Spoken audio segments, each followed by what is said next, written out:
Panibagong araw, panibagong vlog! So ngayong araw guys, gagawin na namin ang task number 6 na binigay sa amin direct, which is ang Acting Challenge! Tama ka dyan, Miles. Kaya nakakaba talaga yung vlog ngayon kasi kailangan namin mag-internalize ng malalim. Pero syempre guys, di namin kakalimutan magbigay ng kilig at saya sa inyo linggo-linggo. At syempre guys, medyo challenging to sa amin ni Brion kasi first time namin mag-a-acting. At syempre, habang nanonood kayo ng vlogs namin guys, huwag nyo na-skip ang ads para happy-happy lang.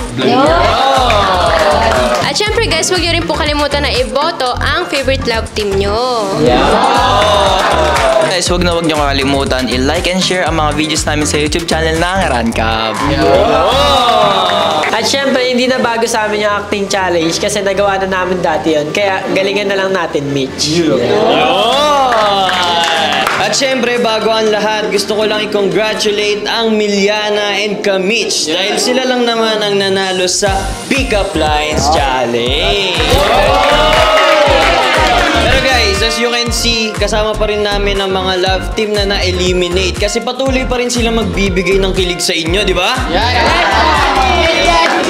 Guys, kamusta kayo?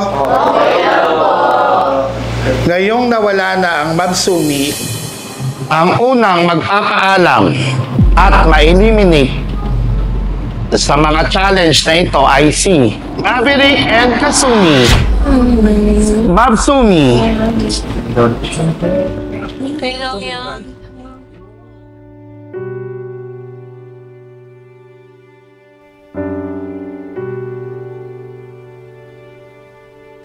At Kinjo sa challenge. At sa inyo, Kinjo, Kisha, and Shinjo, maaari na kayo magpaalam sa inyong mga kasama.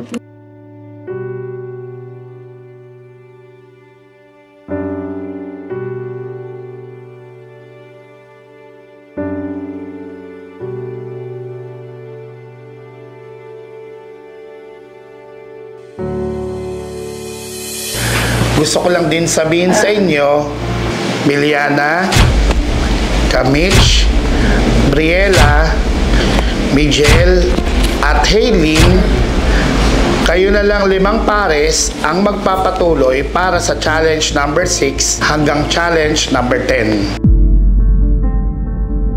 At para sa iyo naman, Kasumi, Maverick, Kisha, at Shinjo, mula ngayon, ay ibinabalik ko na kayo sa dati ninyong love team. Maaari na kayong pumesto sa tapat nila.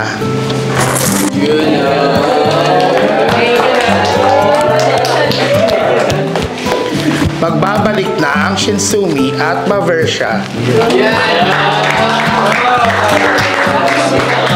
Kayong 4, kasama ang Janeska, ang magiging hurado para sa challenge number 6, ang acting challenge.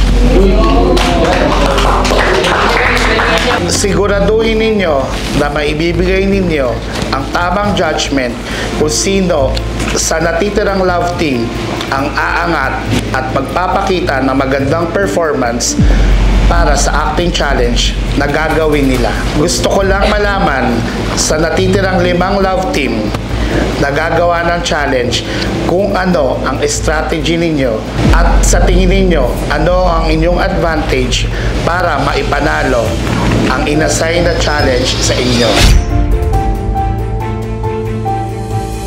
So yun guys, kasama na natin ngayon ang Haylene na si Hailey and Caitlyn. May tanong lang ako sa inyo. Ano ang strategies ninyo upang manalo sa challenge na ito? Ayan yung strategy namin ni Hailey. Paulit-ulit namin pinapractice yung line namin. Din dinadamdam namin yung line na ibabato namin sa isa.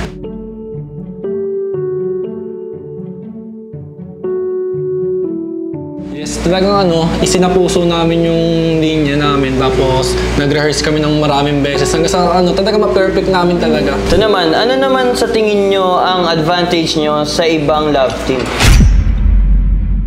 Ayun, sa tingin namin yung advantage namin sa ibang love team is ilang beses na namin napanood yung mga movies ng Katniss. So, na-adapt na namin minsan yung lines.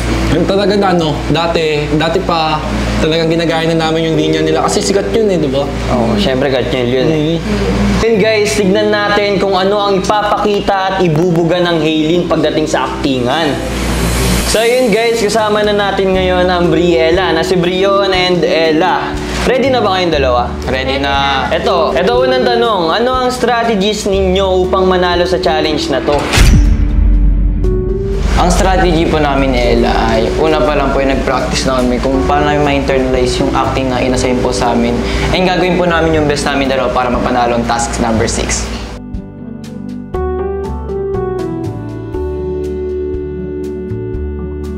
Tsaka, una rin po sa lahat, magpo-focus kami sa script and magkakaroon kami ng emotional memory para sa loobin namin yung dapat naming iganap sa acting. Yes.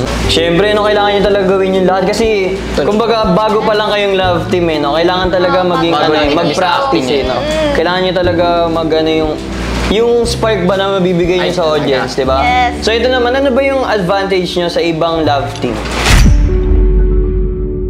Ang advantages po siguro namin kasi nung kakabigay pa lang po ng script, parang pinag-aralan na po kaagad namin ni Brion ng ayos para ma-deliver namin ng ayos with feelings yung script na yon. Tsaka kahit bago pa lang kami ni Brion sa ganito, puhusayan namin yung pag-acting namin. At yung advantage naman namin dalawa ay kahit nasa bahay na kami, talagang nagpa-practice kami through video call. Talagang pinupupuyatan namin yun. Oo, syempre. Kasi bagong love team kayo parang hindi nyo pagamay yung isa't isa. Kaya kailangan nyo talaga magpursige para manalo, di ba? Kaya guys, abangan natin kung ano ang ipapakita ng bagong love team na Briella sa inyo, di ba? Yes. So ayun guys, kasama naman natin ngayon ang Miguel, na si Miguel and si Angel. So ito Miguel, ano ang strategies ninyo sa challenge na to? Ang naging strategy naman namin guys ay nag-practice talaga kami na mahusay para manalo sa challenge na to. Yun. And sa tingin ko naman, yung naging strategy naman namin is sinapuso talaga namin at inaral namin yung characters ni George at ni Primo para ma-execute namin na maayos yung acting challenge. Yan, kasi kumbaga kasi hindi pa kayo nanalo sa ibang challenges Yes. Kaya pinagigihan talaga ng Miguel. Kaya ito naman, ano naman yung advantage nyo sa ibang love team? Yung advantage naman siguro namin, I think parehas naman kaming may experience na sa mga acting-acting. Kasi ako, meron na akong mga naging workshop nung bata ako. Sa school ko naman guys ay nagkakaroon ng mga roleplay at acting. Kaya sa tingin ko may experience na ako sa mga acting. Simula pa lang na bata ako. So ano talaga yun, kayo pareho kayong dalawa na bata pa lang na hasa na kayo sa pag-acting. Kaya guys, abangan natin sila kung paano sila umacting, kung iiyak ba si Angel, kung iiyak din ba si Migs. Tignan natin kung gaano sila kagaling umacting. So yun guys, kasama na natin ang Kamitch na si Cassie and Mitch. May tanong lang ako, ready na ba kayong dalawa? Ready na. Okay, ito ang unang tanong ko para sa inyo. Ano ba ang strategies na ginawa nyo para manalo sa challenge na to? Yung strategy namin which is pinractice namin yung lines na ibabato namin sa isa't isa. Nag-call kami para mapakinggan namin kung tama ba yung binabatong lines namin. Yan, may call pa lang naganap pa. Kanina, syempre, since nasa studio kami, pinractice din namin sa personal para marinig namin mismo kung may mali ba sa tono or tama ba yung pagkakabigas ng mga sinasabi namin lines, ganun. Grabe naman kahit sa bahay tapos hanggang dito sa studio, practice pa rin talaga. Siyempre. Ito, ano naman yung advantage nyo sa ibang love team? Ang advantage namin sa ibang love team is, syempre naranasan namin yung dating acting challenge, iba. Alam na namin yung mga dapat gawin, yung mga tamang gawin. Yung mga binabatong lines, kung paano yung tama. Tsaka siguro, since acting challenge na rin naman kami ni Cassie dati, siguro ang advantage namin, madali naming magagamay yung mga lines tsaka emotions pagdating sa acting. Kaya guys, sa mga hindi pa nakakapanood ng short film dati, mga acting skills nyo dati, pwede nyo panoorin, di ba? Kaya dati pa lang may experience na talaga sila guys, kaya abangan natin kung nag-improve ba yung acting skills nilang dalawa. Yan, abangan nyo. So yun guys, kasama na natin ngayon ang Miliana, si Miles and si Yana. So, ready na ba kayong dalawa? Yes, ready na. Eto, tanong ko lang, ano ang strategies ninyo sa challenge na to? Yung strategy namin ni Miles, pinractice talaga namin na maigi. Tapos hindi lang namin binabasa yung script. Pinapanood din namin kung paano nila gawin, paano sila umarte, paano yung emosyon nila. Kung paano nila binabato yung mga words by words. Tsaka yung pinakagusto kong strategy namin ni Yana is mas pinipili namin kami dalawa lang sa isang place para wala kaming distractions kapag nag-script reading kami, kapag binawatch namin yung movie. Kasi mas mapapadali namin ma-adapt yung feelings and emotions nung nasa movie. Siya, pang professional talaga eh, no? Ito, ano naman yung advantage nyo sa ibang love team? Yung advantage namin ni Miles, ang alam ko marami na nun, di ba? Marami na nakapanood. Nung bata kami, nung Milyana moments pa, nag-arte kami ni Miles, Katniel din siya, kaso ibang movie ata. Pero sila Katniel pa din yung umarte. Parang nag-acting kami ni Miles noon. Tsaka yung isa sa mga advantage namin is sanay na kami sa isa't isa ni Yana. So, di na kami mahihirapan magbigay ng ad-libs and opinions sa isa't isa kung may mga mali kami sa acting namin. Kaya yun, open na kami sa isa't isa ni Yana. Kaya yun yung advantage namin. Ayun talaga yung pinanghawakan yung advantage eh. No? Dati kasi may Milyana na andun na yung connection yung dalawa eh. No? Kaya ulitin nyo na lang, no? At mas gagalingan pa. Kaya guys, abangan natin kung gaano kagaling umarte ang Milyana. Kung ano bang ibubuga at ipapakita nila sa inyo. So yun guys, kasama na natin ngayon ang mga judges para sa challenge na ito. So yun guys, dahil hindi na kayo kasali sa mga susunod pang mga challenges, kayo ang napili ni Direk para mag-judge para sa mga love team. Siyempre, di ba, binigyan naman kayo ni Direk ng criteria. So sa tingin nyo guys, paano nyo ma-judge ng tama yung responsibility na binigay sa inyo ni Direk? Ang criteria na napaka-importante na binigay sa amin ni Direk for judging sa bawat love team ay nandito yung execution. Kailangan dito yung eye contact and nandito yung drama and kailangan din ng connection sa isa't isa. At yung total points neto is 30%. So, isa sa criteria na binigay rin sa amin ni Direk ay ang emotion.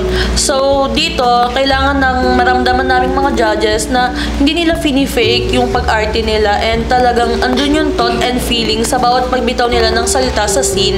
And ito ay 30% din. At guys, yung remaining 40% sa criteria is yung totality.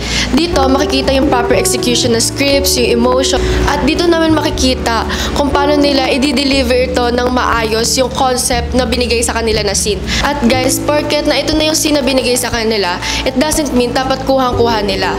Pwede silang mag-adlib. Bahala na sila. Strategy na nila yun kung paano nila i-execute na mabuti yung scene as long nandun yung concept and thoughts. Kaming mga judges, magbe-base lang kami sa performance na ipapakita nila. At syempre guys, kailangan nila ng emosyon na dapat totoo at natural para makuha nila kaming mga hurado at mabigyan namin sila ng magandang punto. Kaya guys, sa 5 love team, pagbutihan ninyo at ibigay nyo ang best performance nyo para sa acting challenge. And then ibibigay namin sa inyo ang best score na para sa inyo. At guys, sa 5 love team, galingan ninyo at be natural lang. Huwag kayong kabahan. Acting lang, di ba? Good luck at galingan nyo. Sana ma-execute nyo na maayos. Yes, good luck sa inyo. Good luck.